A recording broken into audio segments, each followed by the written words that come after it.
अध्यक्ष जी, अपनी मुद्दे की बात कहने से पहले मुझे लगा कि दिल्ली के जो 1/4 मुख्यमंत्री हैं वो कहानियां सुनाते, तो मैं भी आज एक शीश महल में रहने वाले नवाबजादे की कहानी दिल्ली की जनता को और देश की जनता को सुनाना चाहती हूं, क्योंकि मुझे लगता है कि यहाँ इस जगह पर बैठे हुए, संसद में बैठे हुए बहुत से लोग हैं शायद अनभिज्ञ हैं इस कहानी के बहुत सारे रहस्यों से, और जिसमें ये रहस्य है कि एक आम आदमी का नाम और वेशभूषा धारण करते करते कोई शीश महल में रहने वाला नवाबजादा कैसे बन गया। और वही कहानी इस बिल के मूल में है। और वो कहानी है कि एक व्यक्ति जो खड़ा होकर कहता है कि मैं गाड़ी नहीं लूंगा, बंगला नहीं लूंगा, ये नहीं लूंगा, वो नहीं लूंगा, 53 करोड़ का घोटाला करके शीश महल खड़ा करता है दिल्ली के उस क्षेत्र में जहां पर आप ईंट नहीं लगा सकते। 6000 करोड़ से ऊपर का बजट है, 6000 करोड़ से ऊपर का बजट है, 6000 करोड़ से ऊपर का बजट दिल्ली के फ्लड डिपार्टमेंट का है। उसकी मीटिंग जब 21 तारीख को रखी जाती है तो ये नवाबजादे वहां पहुंचते नहीं, कहते हैं मैं और राजनीतिक गतिविधियों में राजस्थान में उपस्थित हूं, तो आप इसको बढ़ाइए। उसकी तारीख 23 की जाती है, 23 को भी ये उस वहां पर नहीं पहुंचते, फिर उसको बढ़ाकर 26 या 30 की जाती है और उसमें कहा जाता है कि मेरे जगह पर, मेरे बिहाफ पर आतिशी मर लेना। इसको नहीं पहुंचती 30 तारीख को, और उस तारीख को बढ़ाकर 6 तारीख को कर दिया जाता है जब दिल्ली के अंदर कम पानी छोड़ने पर बाढ़ आ जाती है। 2 साल से दिल्ली फ्लड कंट्रोल डिपार्टमेंट की मीटिंग ही नहीं हुई।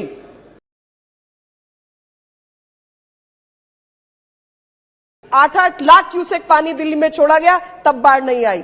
ये बात मैंने इसलिए शुरू की कि आज जब यहां बैठे हुए लोग जिक्र करते हैं दिल्ली का, तो वो भूल जाते हैं कि दिल्ली राज्य नहीं है। और इसीलिए मैंने कहा 1/4 मुख्यमंत्री, क्योंकि पहले तो आधी ताकत कोर्ट ने ही मान लिया कि law and order, land, all these issues will go to central government. ले दे के एक विषय बचा था जिसके ऊपर सारा झगड़ा है, सारा मामला फंसा सर्विसेज के ऊपर। और जब सर्विसेज की बात आई तो सर्विसेज क्यों आवश्यक हुई। मेरे से पूर्व में बोलने वाले मेरे अन्य दल के मित्रों ने कहा कि इंटरप्रिटेशन का अधिकार सिर्फ और सिर्फ सुप्रीम कोर्ट को है। अब अगर हम सब मानते हैं कि इंटरप्रिटेशन का अधिकार सुप्रीम कोर्ट को है, तो सुप्रीम कोर्ट ने ही अपने निर्णय में तय किया है कि दिल्ली जो है वो यूनियन टेरिटरी का अधिकार रखती है, वो स्टेट नहीं है। और यूनियन टेरिटरी चाहे दिल्ली हो या पौंडीचेरी हो, सेंटर का उसमें अधिकार है। और जब विल ऑफ द पीपल की बात आती है तो प्रेसिडेंट ऑफ इंडिया से बड़ा तो विल ऑफ द पीपल कोई और रिप्रेजेंट नहीं करता। प्रधानमंत्री से बड़ी विल तो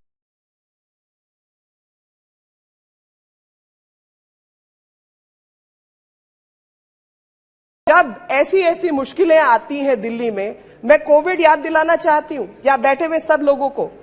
पूरे देश की रिक्वायरमेंट कोविड से पहले ऑक्सीजन की 972 मेट्रिक टन थी, पूरे देश की, जो लिक्विड ऑक्सीजन की, लिक्विड मेडिकल ऑक्सीजन चाहिए होती थी, एलएमओ की। कोविड आया, भाई साहब ने एक तो अस्पताल नहीं बनाया, किसी की कोई मदद नहीं की, भोजन की व्यवस्था नहीं की, कोई काम नहीं किया। और ले देकर, क्योंकि दिल्ली कैपिटल सिटी है, पूरा देश और अंतर्राष्ट्रीय व्यवस्थाओं की निगाह यहां लगी रहती है, तो केंद्र सरकार को कूदना ही पड़ेगा। आप कैसे कह सकते हैं कि भाई सांसद काम नहीं करेंगे। सांसद बेचारे इंटरवीन नहीं कर सकते, लेकिन उनके ऊपर रिस्पॉन्सिबिलिटी निश्चित की जाती है। जब रिस्पॉन्सिबिलिटी निश्चित की जाती है तो केंद्र सरकार ने सुप्रीम कोर्ट में कहा कि भाई हम इतनी सिर्फ दिल्ली को नहीं दे सकते, पूर्वोत्तर के राज्यों से जहां पर आयरन एंड स्टील मैन्युफैक्चरिंग होती है, वहां से ऑक्सीजन को काट कर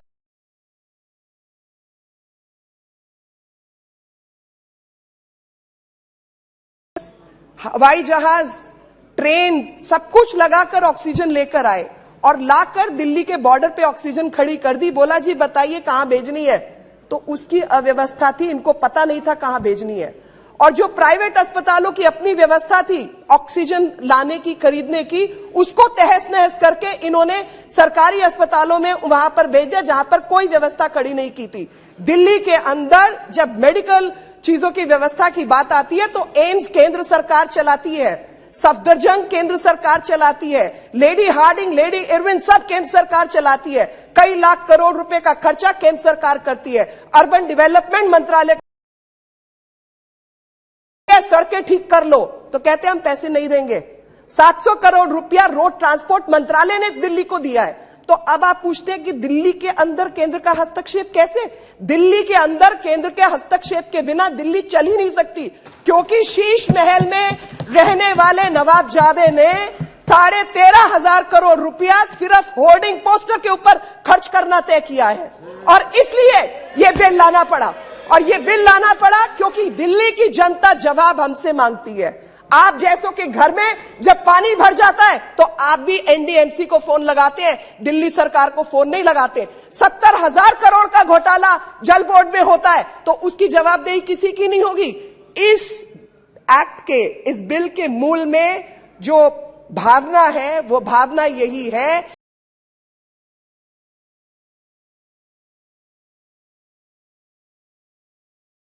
बन गया है आम आदमी कहते कहते, और वो भूल गया है कि चुने हुए नेता चाहे कॉरपोरेटर हो, चाहे लेजिस्लेटिव असेंबली से एमएलए हो, चाहे एमपीज हो, सबकी जवाबदेही अपने लोकतंत्र में बैठे हुए व्यक्ति के प्रति है।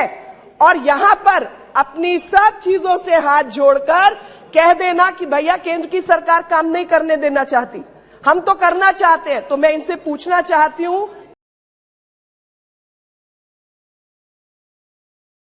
पर नहीं जाऊंगी, पर एक रैपिड रेल ट्रांसपोर्ट सिस्टम के लिए इनके पास 400 करोड़ रुपया नहीं है, तो कौन काम नहीं करने दे रहा? एक तरफ कहते हैं हमने इतने स्कूल बना दिए, कॉलेज बना दिए, केंद्र सरकार के खड़े हुए कॉलेजेस और स्कूल्स वो केंद्र सरकार ने बना के दिए। 300 500 करोड़ केंद्र सरकार ने लगाया, जाके अपनी फट्टी टांग के आ जाते हैं। तो अब ये सब अगर केंद्र सरकार करेगी तो काम करवाने का अधिकार भी उसके पास है। और इसके मूल में असली कहानी शीश महल की कहानी है। असली कहानी विजिलेंस और नॉन विजिलेंस रिलेटेड मैटर्स की कहानी है। असली कहानी है कि बिना, आप बताइए, मुझे नहीं मालूम, सबको बहुत एक्सपीरियंस है, वैसे राज्य सरकारें चलाई हैं, और जब ये लोग मोरालिटी की बात करते हैं तो मैं याद दिलाना चाहती हूं कि 90 बार 356 को इस्तेमाल करके चुनी हुई राज्य सरकारों को जिन लोगों ने डिसमिस किया वो कॉन्स्टिट्यूशनल मोरालिटी की बात ना करें तो बेहतर है। और ये बात, अरे ईडी, एक मिनट शांत रहो, तुम्हारे घर ना ईडी आ जाए।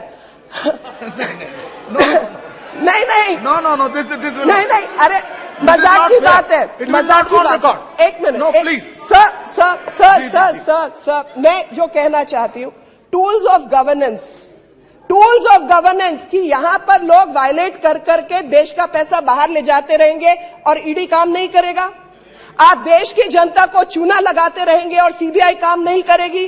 आप गुंडागर्दी करते रहेंगे। दिल्ली के अंदर अगर डोनाल्ड ट्रंप जैसा व्यक्ति आता है तो राइट्स करेंगे और पुलिस काम नहीं करेगी। क्या ऐसी व्यवस्था आप चाहते हैं?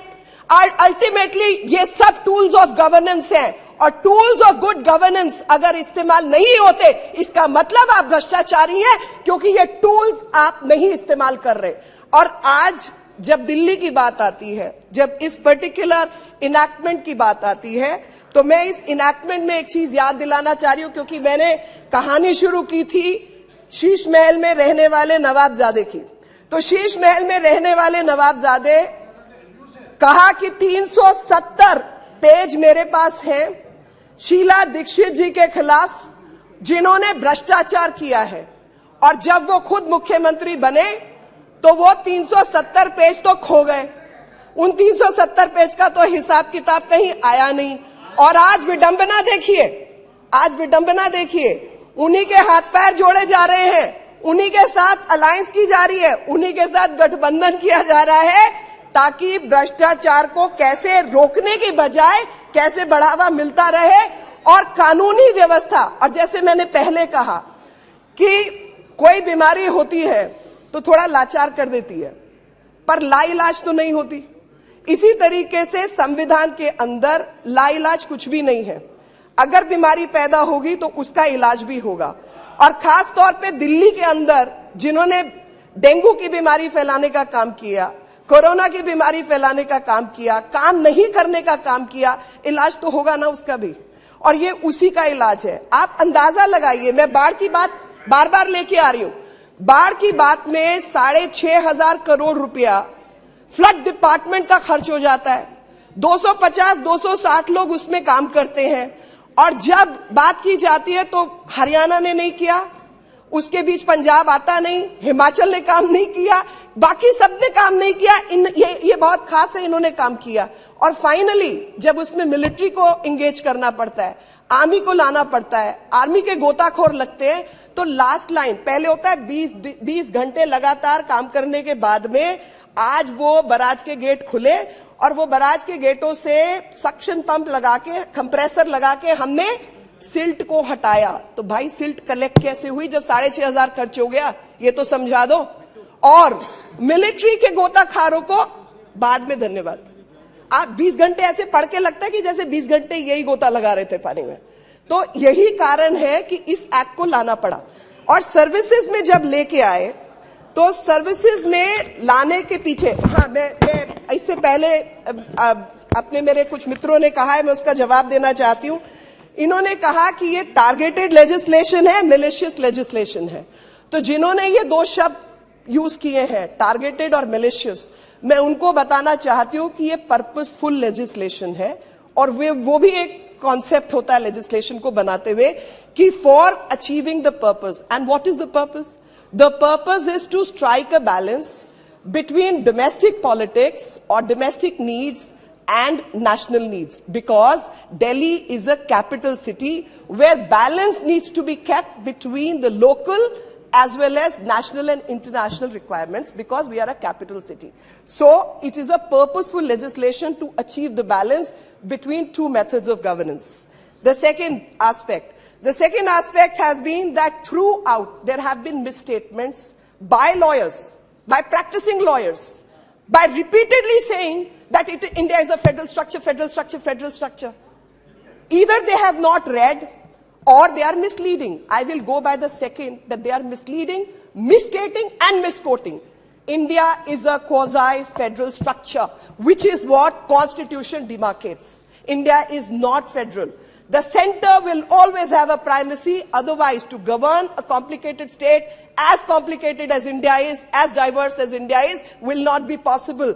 That's why the Parliament of India, the central government of India, has been given the primacy even in the Constitution. And this Parliament has every business, every right to correct the wrong and bring the right law. The next thing, concept of states will be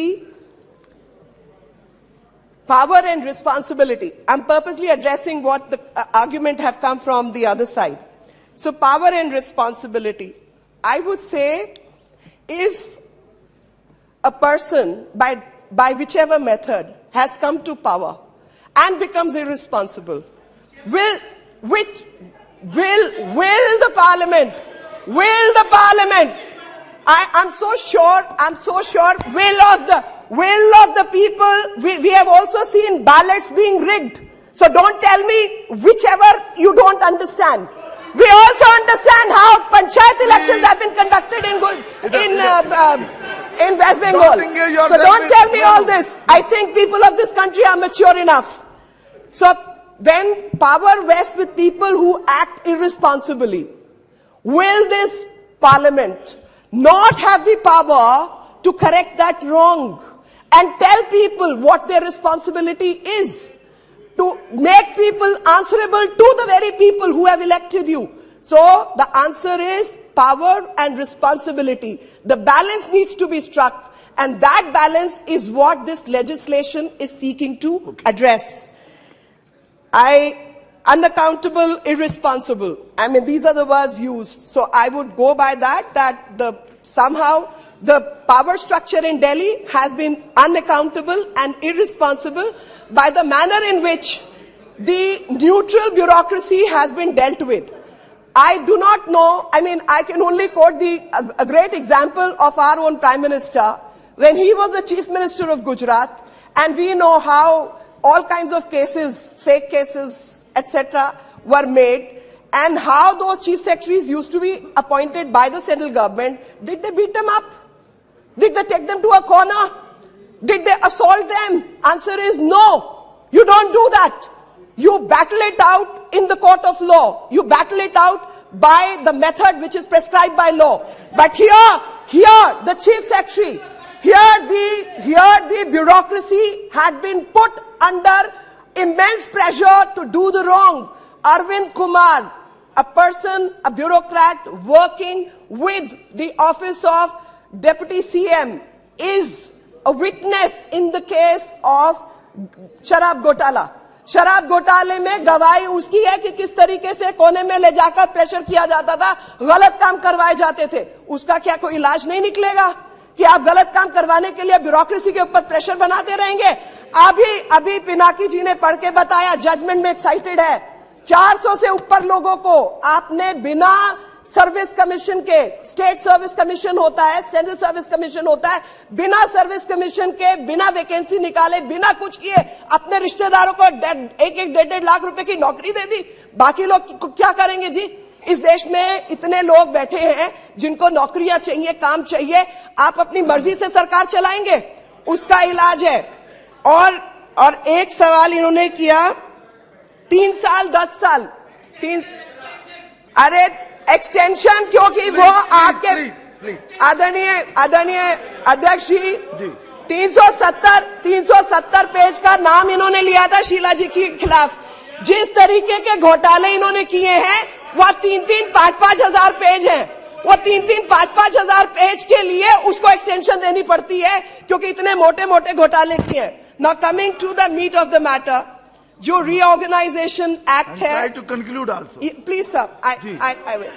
So the state's reorganization, which was brought in 1956, several changes have come, and finality is 2023, where Supreme Court gives control over services to Delhi government, and then ordinance was brought, and now people are saying, why was ordinance brought? Because act could have been brought, bill could have been brought. There was a gap of about 6-7 months, 5-3 months. So my point is, within less than 24 hours, when the Sheesh Mahal Ghotala was being investigated by the Vigilance Department, that not just that officer, 70-80 officers were transferred overnight. Now these are the officers which were investigating the scam, and because they were investigating the scam, overnight they tried to circumvent the scheme of governance and transfer those officers. Thus there was a need to bring in an ordinance, and after bringing an ordinance, the bill has been brought in, and this bill has been brought in to correct the status. So the statutorily, so why was this brought in? This bill has been brought in to statutorily balance the interest of nation with the interest of Union Territory of Delhi in administration of the capital, by giving purposeful meaning to the manifestation of democratic will of the people reposed both in the central government as well as GNCTD, that is National Capital Territory region of Delhi.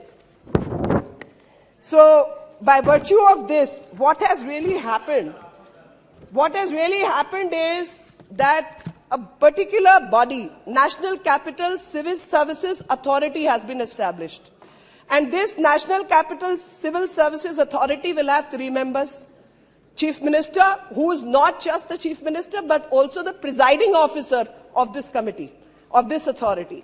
Will have a member secretary, who's a member secretary of Home Secretary of the state, of Union Territory of Delhi, is going to be the member secretary. Then Chief Secretary of Delhi, because he's the principal officer dealing with administrative issues. What can it do? It can deal with transfers, postings of officials and disciplinary matters. Sole discretion on several matters, including those related to National Capital Civil Services, summoning, prorogation, dissolution of Delhi Legislative Assembly. This is all what has happened. Now, being the capital of Delhi, being the capital of India, Delhi had been administered by the President of India directly earlier. And a sui generis status was, however, conferred on Delhi, whereby it retained the union territory nature and with a legislature. A lot has been quoted on 239A, entry 43, list 2. Now the judgment, which has been off-quoted, I'm reading that part. So judgment says, in the absence, and I'm sure people familiar with legal procedures know that any judgment records whole kinds of arguments and all kinds of facts, and then it gives certain specific subject matter related statements. So where it says, in absence of any specific parliamentary legislation dealing with the subject of services as contained in entry 41 of list 2 of the 7th schedule specifically and in detail, the Honorable Supreme Court was pleased to pass a judgment on such and such date, and whereas in view of its special status as a national capital, a scheme of administration has to be formulated by parliamentary law to balance both local and national democratic interests which are at stake, which would reflect the aspirations of the people through joint and collective responsibility of both the government of India and government of National Capital Territory of Delhi. So this statutory balance, the interest of nation with interest of union territory, will give purposeful meaning to the manifestation of democratic will. Our constitution, the formation of Delhi as a union territory is unique in itself. It may be remembered that every union territory is administered by the president acting through an administrator, and while any UT may have an elected body, it does not diminish the supreme control of the president and the parliament over them as per the constitutional scheme. आदरणीय अध्यक्ष जी, इसके अंदर इस मामले में जो group A services हैं और या जो दानिक्स हैं, उनके ऊपर पोस्टिंग और इन सब चीजों का अधिकार जो है वो केंद्र का है, सेंट्रल सर्विसेज। और उसके अलावा जो group B, group C, group D, बाकी जो चीजें हैं, उसके ऊपर जो बॉडी रहेगी वो ओवरसी करेगी। इनके अपॉइंटमेंट्स वैसे होंगे कि अगर कोई कॉन्फ्लिक्ट है तो वो मामला लेफ्टिनेंट गवर्नर के पास जाएगा और उनका वर्ड जो है वो सर्वोपरि होगा, only in case of conflict. Otherwise रायशुमारी से ये काम होगा, और रायशुमारी करने में कोई बुराई नहीं है जी। That is what balance is all about, and this balance of power to give जिम्मेवारी and to give responsibility is what this legislation is all about. अंत में मैं एक ही बात कहकर अपनी बात समाप्त करना चाहती हूं, और वो बात है कि जिस तरीके से इन्होंने ये तमाम चीजें की हैं, मिस एडमिनिस्ट्रेशन, मिस गवर्नेंस, तो ऐसे में अगर केंद्र में नरेंद्र मोदी जी की सरकार है और जिनको इन्होंने चौकीदार का नाम दिया था, तो जो चौकीदार की सरकार है वो चौकीदार तो चौकीदारी पूरी करेंगे और नवाब को भी जवाब तो देना ही पड़ेगा और जिम्मेवारी से बच नहीं सकते।